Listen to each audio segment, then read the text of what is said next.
everybody? How we doing? How we doing? How we doing? We're back. We are back. My mic. Sure. How we doing, everybody? Welcome back. Welcome back. It's Sunday. Sunday. April 21st? No. 12.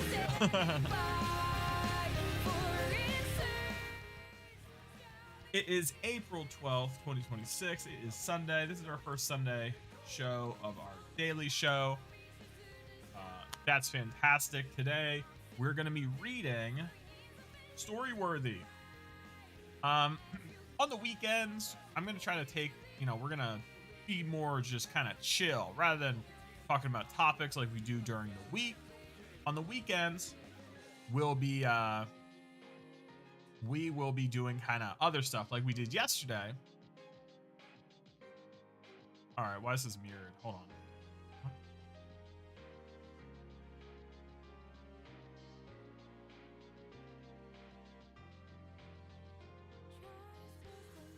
What? This is wrong. Oh boy. Whoa, what VTuber am I using? What's happening? This is wrong. Oh, because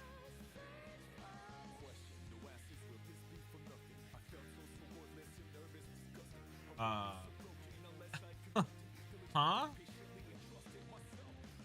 What? Hello? What's happening? Why is my thing like weird?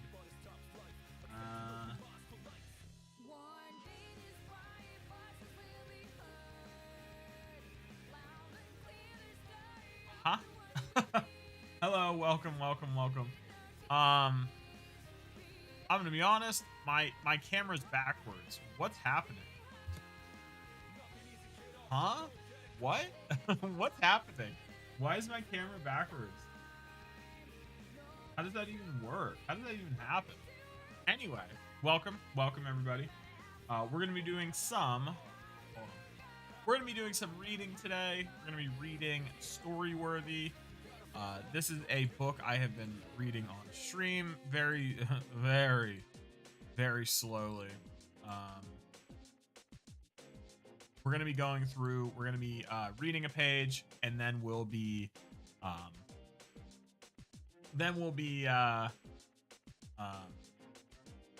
talking about the page that we read, kind of going over it, doing some introspection, and to try to understand what the author's talking about. And we're gonna go from there. I don't know why my camera's backwards. I have no clue what's happening. This is not how it's supposed to be. So yeah, this is my right hand. I guess it's like that. It's backwards for me. This is strange. Has it always been like this? I just never noticed. Because technically this is my left hand. But it's like, huh. It might have always been like that. All right. I guess I'm not paying attention. Anyway, we're going to go ahead and get started. So this is Storyworthy by Matthew Dix. We have been slowly reading this over on our stream. I think every single... I don't think I've said every single time we read it, but it's up there. Anyway, we are on page 77. We'll see how far we get. It's not the longest book. It is not the longest book. How many chapters even are there? There's 22 chapters. I think we are on chapter 5 about. Anyway, let's get started. Story break. Storytelling instruction can apparently be romantic. In 2014, I was teaching a storytelling workshop in Hartford, Connecticut. There was about 30 people sitting in a group in front of me, and one by one, they were explaining what had brought them to the workshop that day.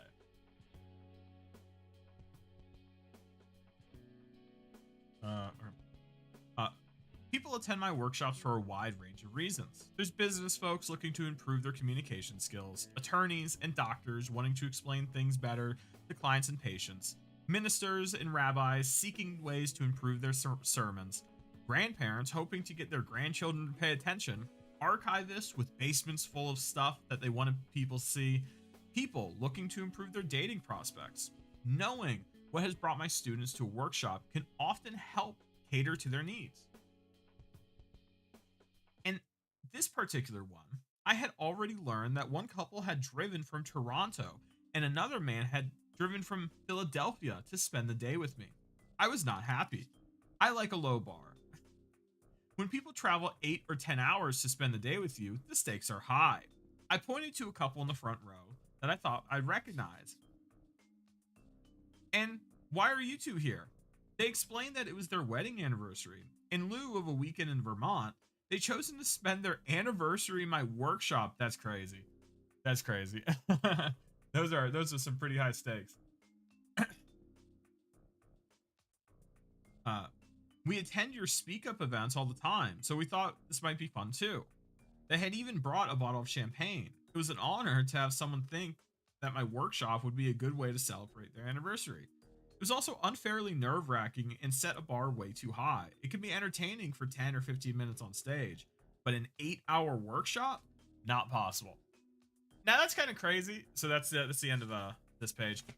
That's actually the end of this. That's kind of crazy. I don't know. I wouldn't like drive 8 hours. And it's like 16 hours back and forth just to find a workshop. Crazy. I would not do that. I would not do that at all. That is pretty crazy. Although so far this does seem pretty helpful and the guy kind of does seem to know what he's talking about, so you know, I guess I don't know. I don't even know how much he charges. I would assume he charges for these workshops too. I don't know. And I would assume they're pretty expensive. So that's something I think about too in my own life. I'm like, how can I take some like skill and like monetize it? And then there's always the struggle or the worry that you're gonna try to monetize everything in your life. That's that's something that you know is a worry, but you know, I want to make money. You know, I want to make money. So you know, I want to make the money. All right.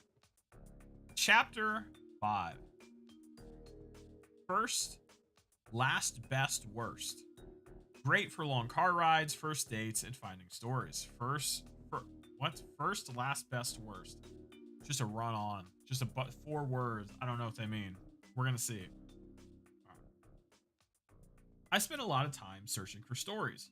Perhaps you've noticed. We do.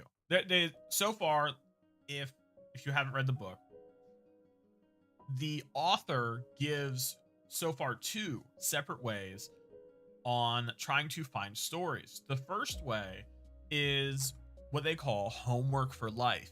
Literally, all it is get an Excel spreadsheet, get 2 columns. One column for the date, and the second column is a description of stuff that happened that day. Literally, all you need is just a sentence or 2 explaining what happened.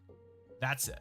Because what you're doing is in the act of writing that down, it will kind of create like a bubble where once you go back and look at that Excel spreadsheet, you'll be able to, with that 1 or 2 sentences, be able to immediately tell that specific event that happened. Now, you could have a bunch of different events that happen, have a bunch of different sentences. That's what I do. Sometimes I'll have like a full paragraph for a day of different things that happen. And it might not even be things that happened. It's things that happened, things you remembered, things you thought about, ideas you thought about, stuff you questioned, you know, basically anything. And what they ask you to do is just spend like 5 to 10 minutes at the end of every day, just going in there, writing down what happened.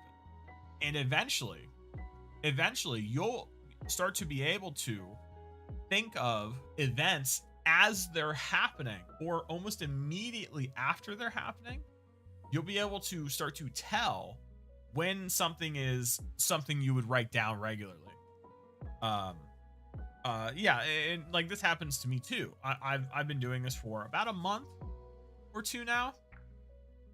And so now I have the ability to, whenever I see something or like I'm doing something and hold on.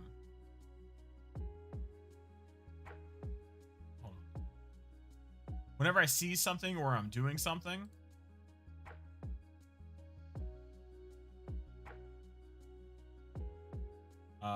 now what I can do is I can tell and I can say like, hey, I should write this down, right? Anyway, where was that? And so that's the first one. The second one is the guy basically says it's called a crash and burn. Basically all it is, put a timer on for 15 minutes, get a pen, piece of paper, pencil and a piece of paper. I use a mechanical pencil and a piece of paper. Get in the book, turn a timer on, and write. Whatever your mind is thinking, just write it. And if your mind at any second switches to another thought, immediately switch. Cut the idea off and immediately switch. And go through that process of thought, write it down. Another cut the have a thought, write it down. Have another thought, cut the previous thought off and start writing that down and repeat. And you just keep doing that for like 15, 20 minutes. Now, I don't follow that exactly. What I do is I like to have like a finished thought and then I move on to whatever I'm thinking next. Sometimes that doesn't work because there will be things I want to write down, but I forget whilst I'm writing it down. But sometimes because I use the book as a resource for getting stories to talk about, I like to have the thoughts finished, right? So, anyway, back to it.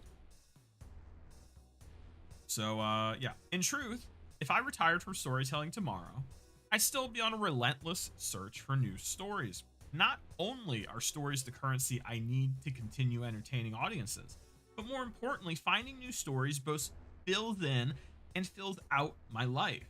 They bring breadth and meaning to my life. Recalling a forgotten moment from your life or suddenly seeing it as more than what you once thought can expand the boundaries of your perceived life, while filling in gaps and connecting disparate.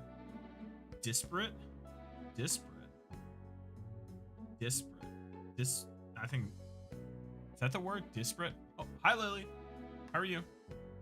Is my chat working? It's not. Ah!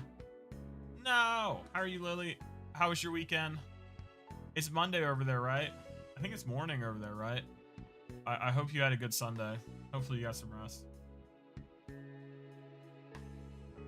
Yep.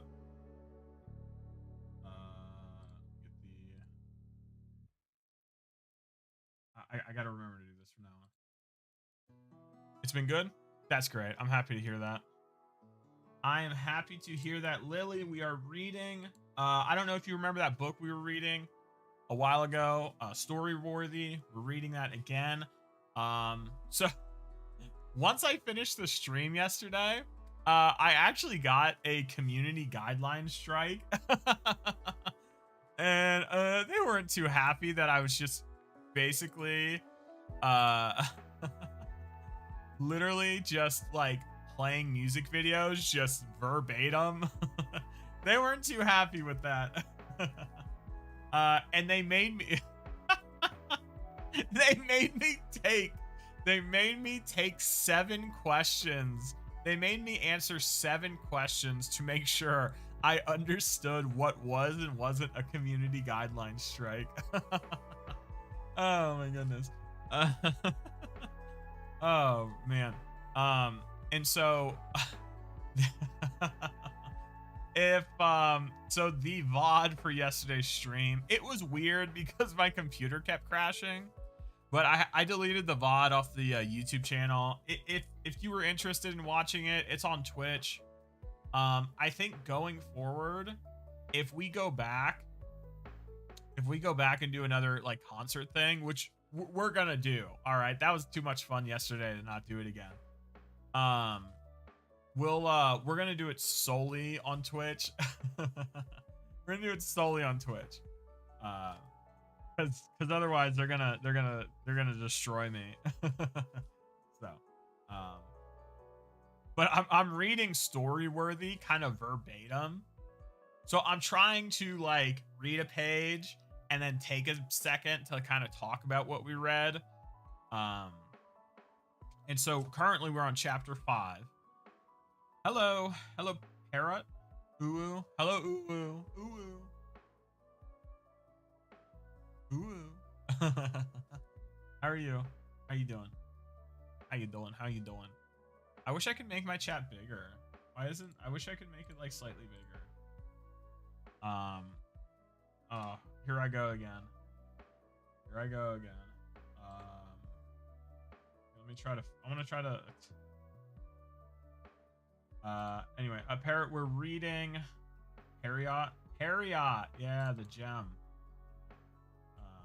Yeah, we are currently reading Storyworthy. I will get back to it. I swear I'm gonna get back to it. I swear. I just need to. I bought a new mouse. I did buy a new mouse. My other mouse was kind of broken. It kind of sad. I've had that mouse for literally like years at this point. Let's do 25. Let's see what happens. All right. Anyway. That's crazy. This comes through quicker.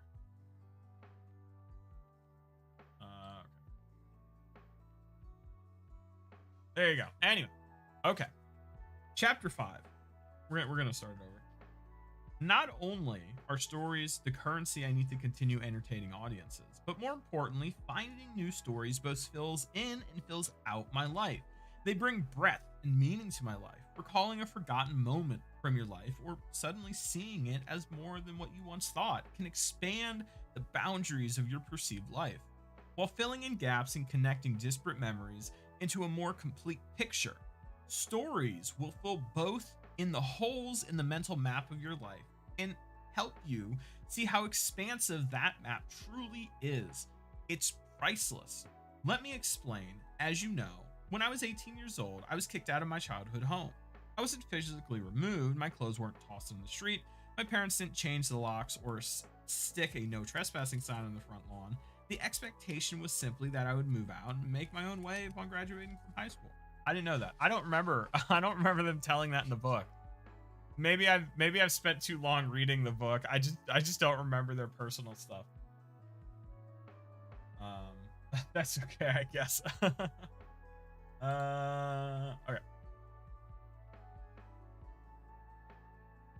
Where were we at? To reinforce this expectation, I was given a set of bath towels and a microwave for my 18th birthday.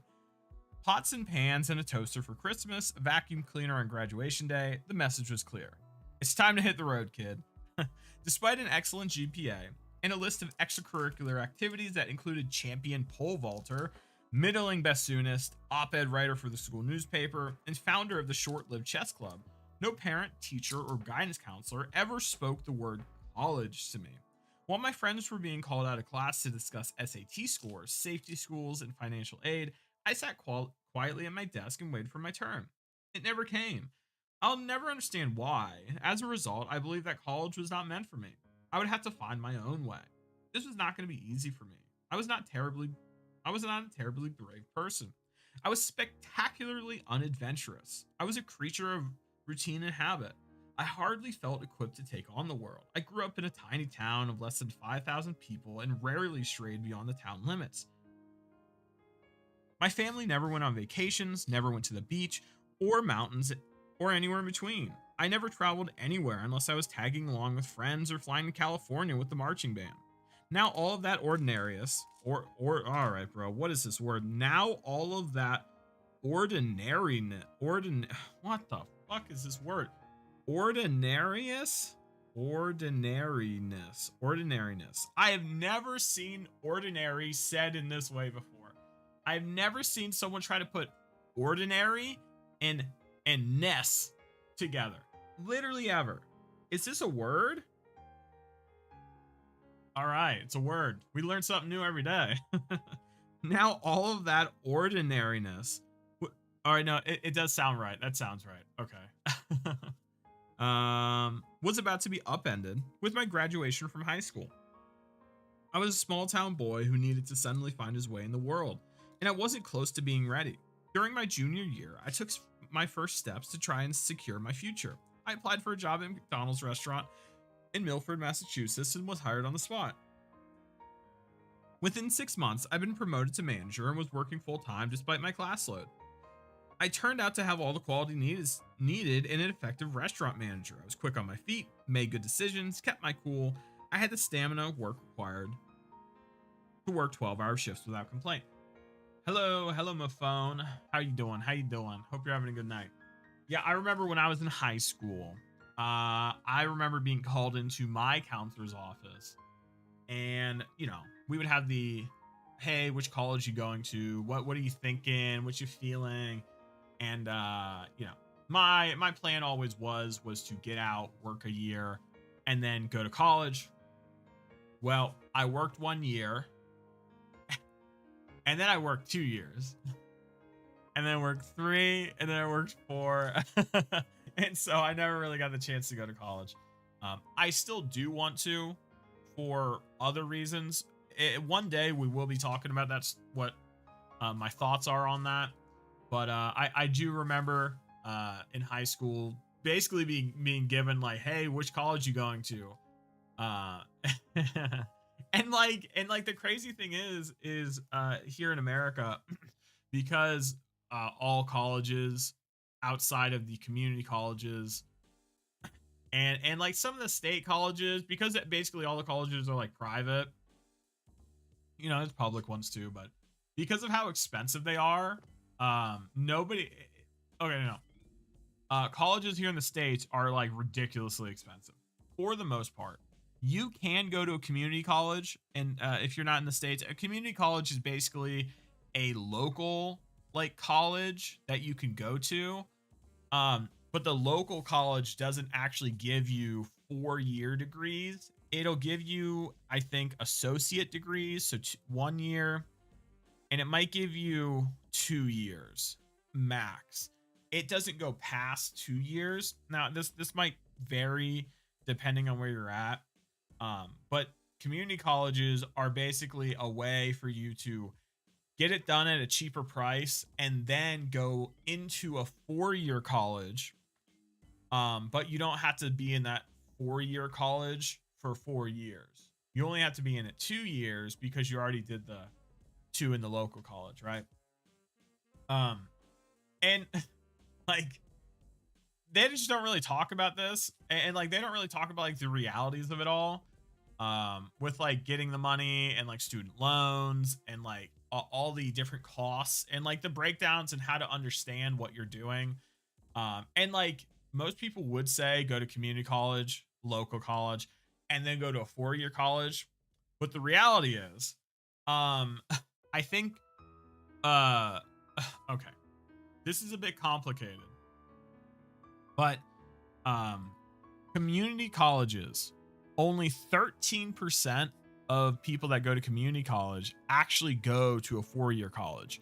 Only 13% of the people who go to community college ever get a 4-year degree, right? Now, there's a lot of reasons for this. This is not just a money reason. This is not just this is not a simple reason. A couple reasons: because of how much lower the bar for entry is to get into a community college. Sorry. Excuse me. Hiccups.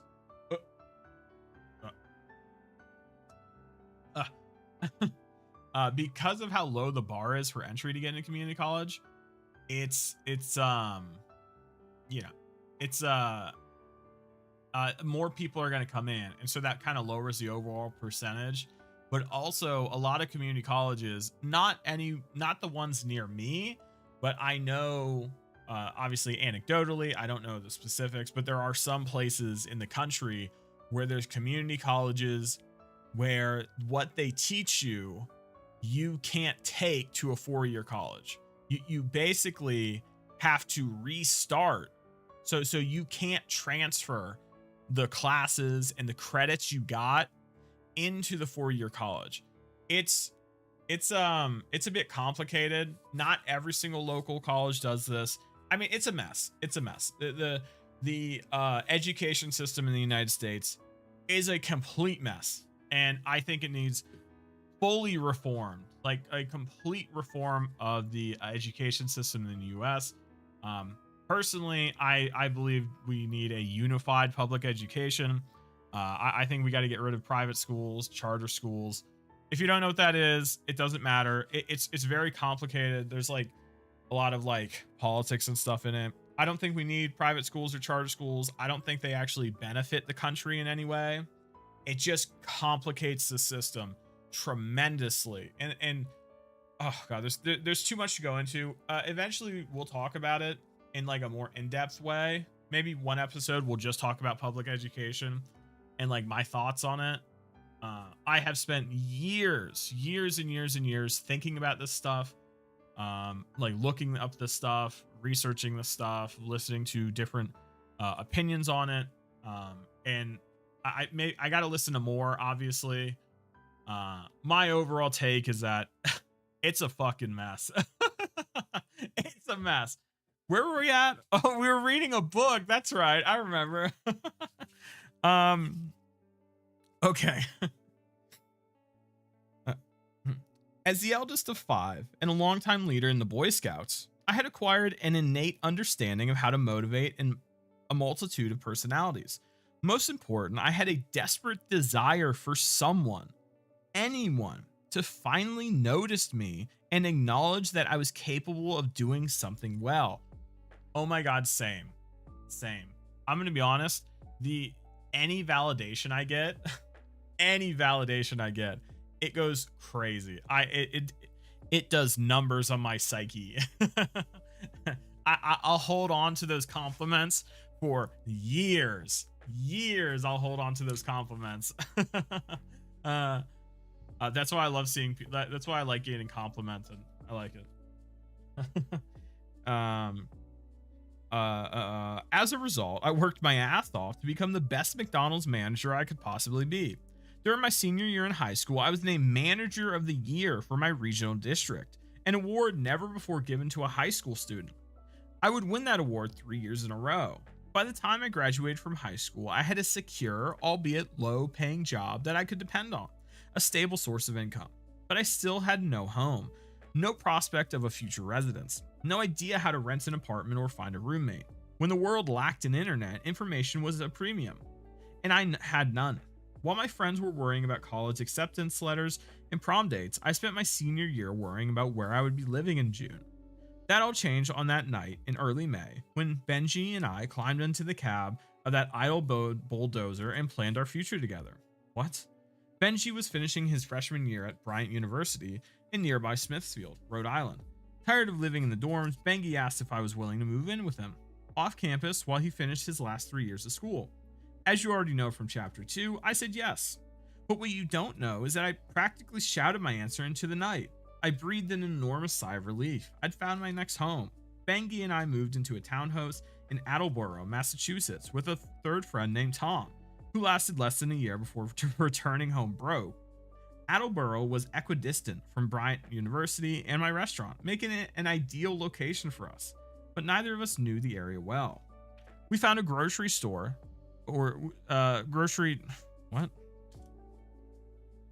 We found a grocery store, 2 or 3 fast food restaurants, a gas station, and the local dance club, all within a mile or 2 of our home. The town seemed small, but sufficient. As teenage boys, we didn't need much. I'd been living in Attleboro for about a year when I found myself driving down Route 152, the main drag, and noticed that a long line of cars were turning left at a traffic light. I'd driven through that intersection hundreds of times, but never considered where the left might take me. I got curious. I suddenly needed to know where the street led. So even though I was running late, I turned left and followed the procession of vehicles. I drove about half a mile down the street before returning and reaching another traffic light. I looked left and right, wondering which way to turn, and I couldn't believe my eyes.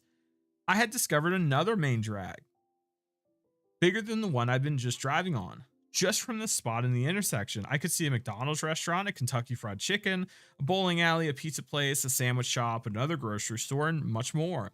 It was a whole new world of food, entertainment, and retail options almost within walking distance of our home. Running even later now, I turned left and drove, taking inventory of the multitude of businesses that lined the street. I couldn't wait to tell Bengi of my discovery.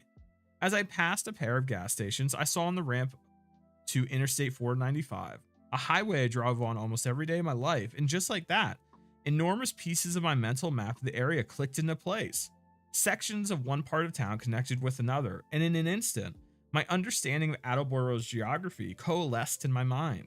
A single exploratory turn had changed everything. Something far more important happened that day. A boy who had never driven that far from home suddenly felt like an explorer. I hadn't traveled more than 5 miles from our townhouse, but this was the first time I had followed a road just to see where it led. This was the first time I had driven into undiscovered territory for the purpose of discovery. I felt unfettered for the first time in my life. That's interesting.